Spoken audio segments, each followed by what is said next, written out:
47. Happiness. Not too many years ago, a very common complaint heard by pastors in counselling distressed and disturbed people was this: "I'm not needed." The great desire on people's part was to be needed by someone, to be needed in terms of their work and calling, or to be needed by the church or the community.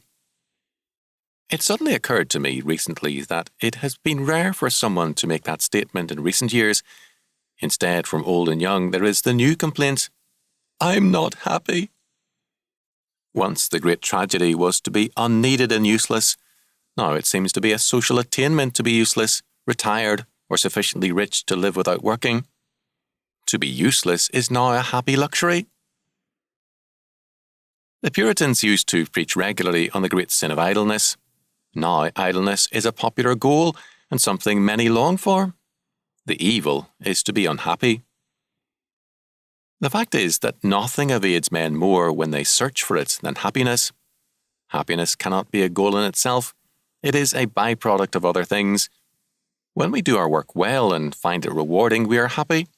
When we are godly and honourable in our relationships with our loved ones and others, it adds to our happiness. Happiness is not a goal, but a payoff for work well done towards a worthy goal. The word in the Beatitudes which is translated blessed is makarios, which can be translated as either blessed or, as in Acts 26:2 and Romans 14:22, as happy. True happiness and true blessedness are very much akin. This tells us why people are so unhappy nowadays. True happiness is sought apart from God, apart from work, family, responsibility and law. The result is massive unhappiness and discontent. But as David said, quote, "Happy is the people whose God is the Lord." Psalm 114:15. Solomon declared, quote, "Whoso trusteth in the Lord, happy is he." Proverbs 16:20. I know very many people whose lives have been repeatedly marked by disaster and who were yet happy.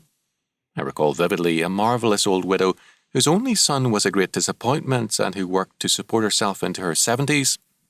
Then she went partially blind, had a stroke, could only get around in a walker, but still lived alone. She enjoyed her talking books and was a delight to visit, and her joyful faith is something to remember now that she is gone. She never complained that she was unhappy. She thanked God for a good life and for what she still had. "My ears are as young as ever," she said, "and I can listen to my talking books." She was happy because she had found blessedness in the Lord, and she was in all things grateful. What are you unhappy about?